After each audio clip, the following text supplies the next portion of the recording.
l'apartheid est illégal, mais l'apartheid existe encore dans l'esprit de beaucoup d'Américains, et que ça se manifeste non pas par des lois, mais par des comportements. Ce que j'ai vu aux États-Unis, c'est qu'un blanc arrive dans la salle et il dit bonjour à tout le monde et il oublie de serrer la main au médecin noir qui était dans la salle. On n'appelle pas la police pour ça, mais ça s'inscrit dans l'émotivité, ça s'inscrit là, et ça finit par provoquer un attachement évident. Alors, voilà, je termine là-dessus. Voilà, ici c'est un travail qu'on a fait à l'université à Toulon. On montre une pile de photos d'horreur et une pile de photos, de jolies photos. Et on prend deux populations. Une population à qui on n'a pas consigne de montrer les photos d'horreur et les jolies photos sans parler.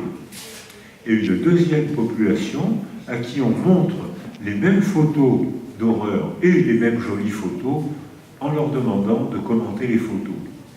Un mois après, on revoit les gens. Monsieur, madame, vous avez vu les photos sans parler, est-ce que vous vous rappelez ces photos? Oh oui, je me rappelle bien. Est-ce que vous voulez me raconter ce qui est dans votre mémoire? Oh, il y avait des femmes au visage écrasé, c'était effrayant, on ne pourra jamais. Elle était mutilée, elle avait les yeux crevés, elle avait le nez écrasé. Et est-ce qu'il y avait des jolies photos? Oh, non, je ne crois pas, il n'y en avait pas. Non.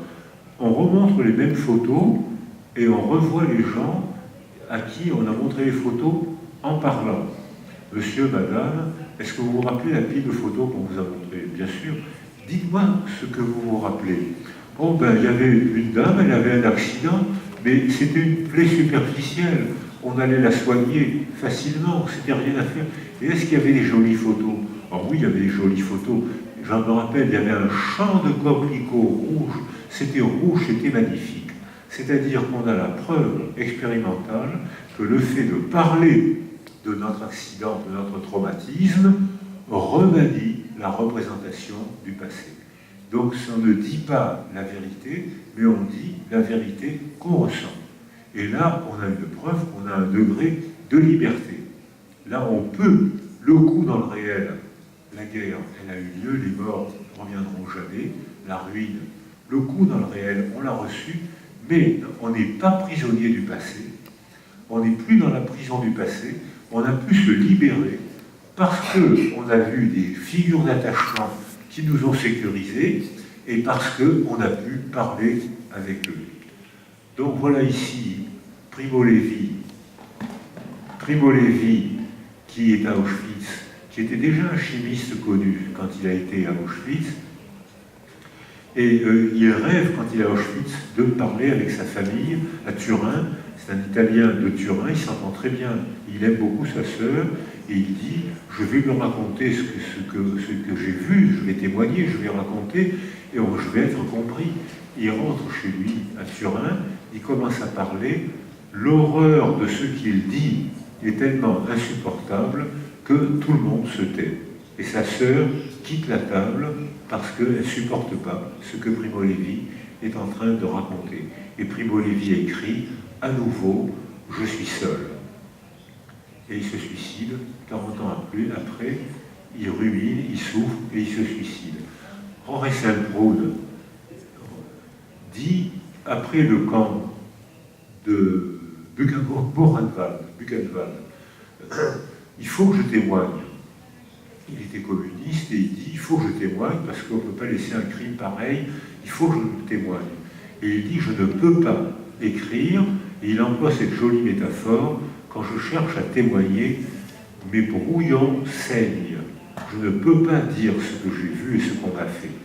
Et 20 ans plus tard, il peut écrire une fiction. Il peut écrire un roman. Mais dans ce cas, le héros de son roman est son porte-parole.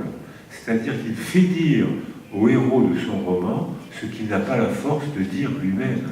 Et la fiction, je pense que là, les artistes ont un rôle très important à jouer pour expliquer, sans provoquer, sans réveiller les conflits.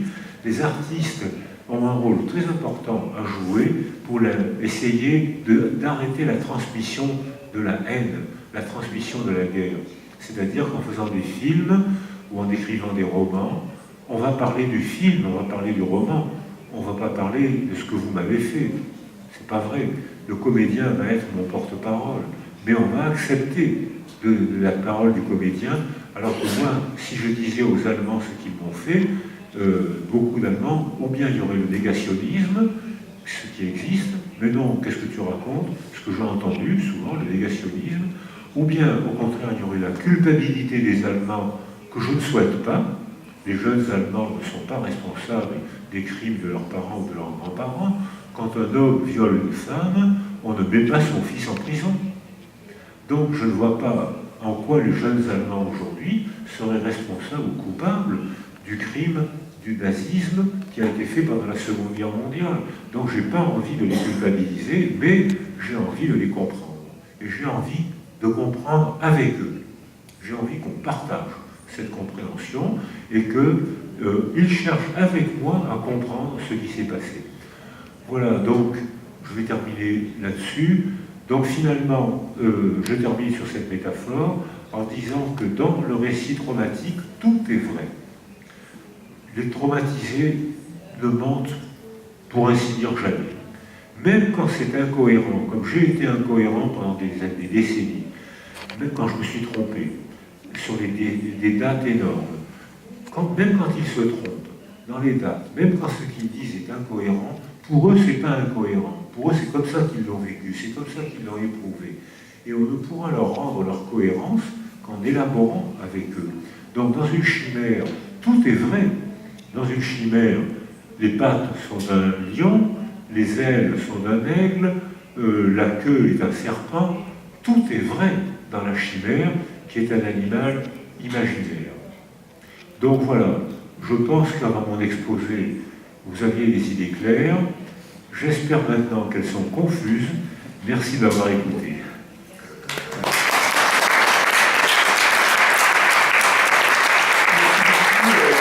Nous avons une bonne demi-heure pour les questions, pour échanger. Donc, je sais qu'au début, c'est toujours un petit peu difficile, les premières questions. Donc, je ne sais pas si déjà il y a une première question dans le public. Voilà, très bien. Sophie. Je vais parler assez fort. C'est pas la traduction, je pense que vous avez besoin du micro. Oui, une petite question. Quoi faire par rapport à un enfant, un adulte qui ne voudrait pas verbaliser un traumatisme qu'il a subi? Est-ce qu'il faut forcément pousser la parole? Est-ce que le fait de surmonter le traumatisme passe nécessairement par sa verbalisation, en fait? Et du coup, quoi faire face à quelqu'un qui ne voudrait pas l'exprimer? Alors,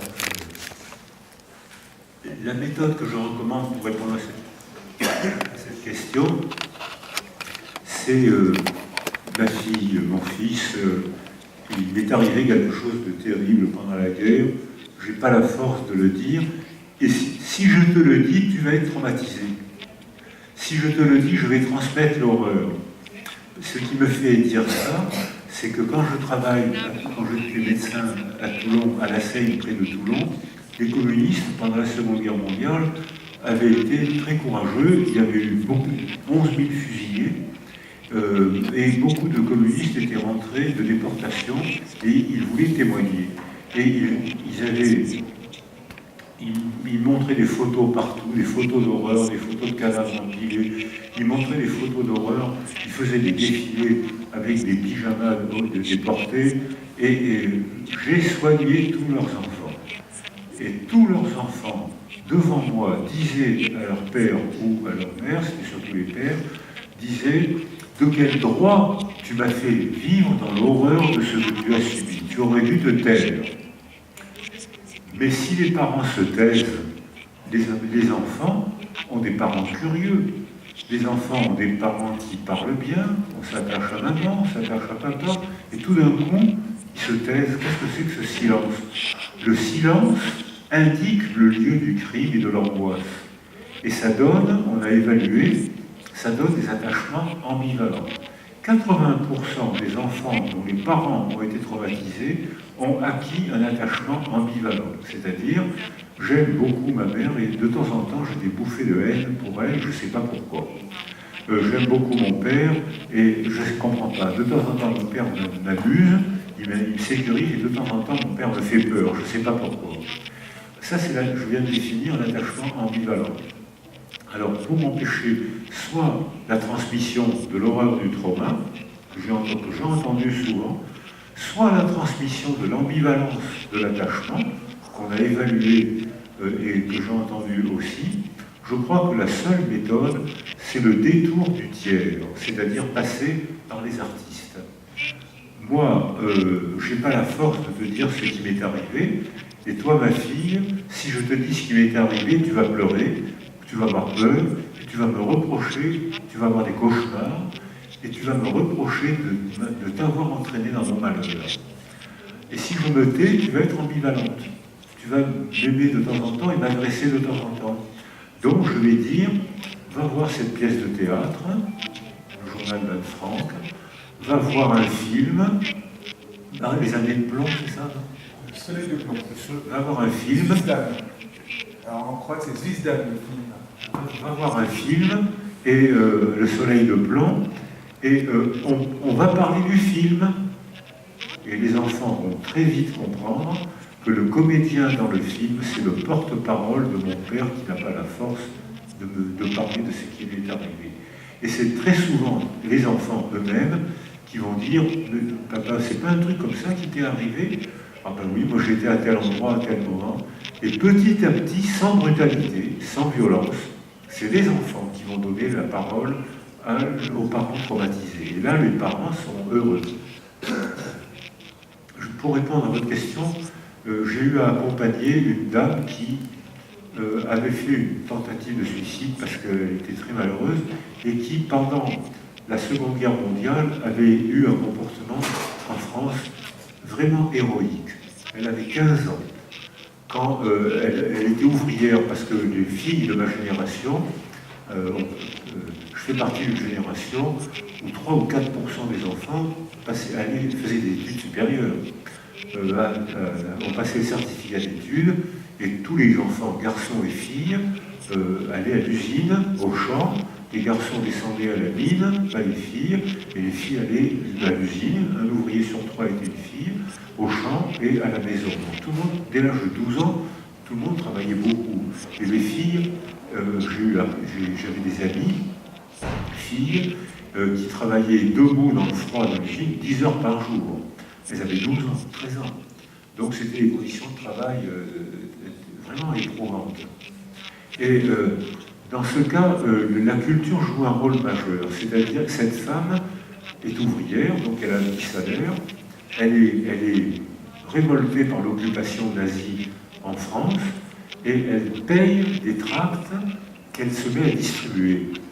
Alors, beaucoup de lycéens en France ont été fusillés ou sont morts en déportation pour avoir fait ça, pour avoir distribué les tracts ou pour avoir manifesté dans la rue.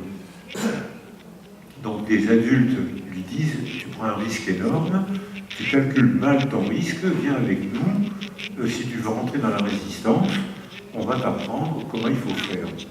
Et on est sur une famille de 35 personnes en France, on a été en 1935, à la libération en 1945, il en restait 3.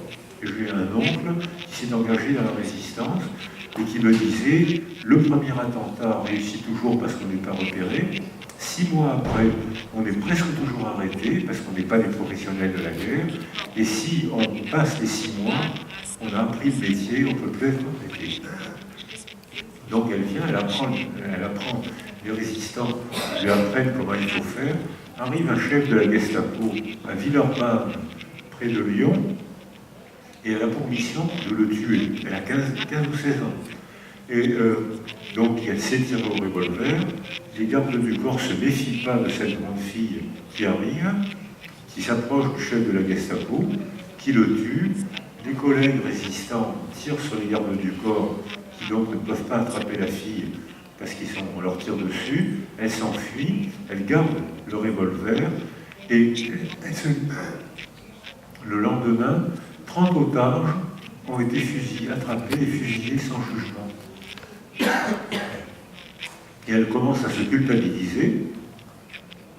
Et elle dit, voilà, cet enfant est orphelin à cause de moi, cette femme est endeuillée à cause de moi, cette ferme ne marche plus à cause de moi.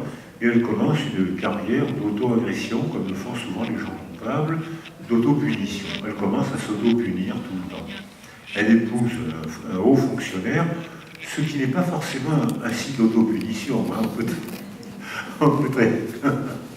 Mais elle épouse un haut fonctionnaire, et donc tous les 3 ans, elle déménage, comme tous les hauts fonctionnaires, et les militaires, et elle met le revolver, elle lance tout dans un chiffon huileux, et elle le met dans une boîte en fer blanc, et à chaque déménagement, elle met la boîte, le revolver au milieu du salon. Elle a 3 ou 4 enfants, aucun enfant n'ouvre la boîte.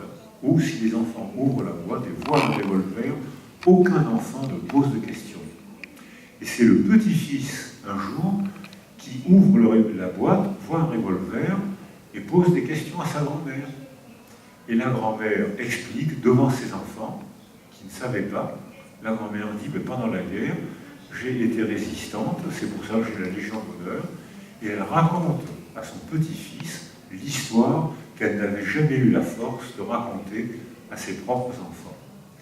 Et les propres enfants auraient été interloqués ou n'auraient pas dit un mot, et le petit-fils, avec la distance émotionnelle que donne le fait d'avoir de parler à sa grand-mère, c'est très agréable d'être grand-parent. Être parent, c'est pas toujours facile, c'est les parents qui se lèvent la nuit, les grands-parents, ils se lèvent rarement la nuit, ils ont que les anniversaires, les vacances, enfin c'est délicieux d'être grand-parent. Et donc le petit-fils, avec la décontraction de ce style affectif, pose des questions à sa grand-mère, et lui dit, mais grand-mère, tu es un héros, il faut raconter ça. Et le petit-fils demande à sa grand-mère d'écrire ce qu'elle avait fait pendant la guerre. Elle donne un exemplaire à son petit-fils, elle m'en donne un.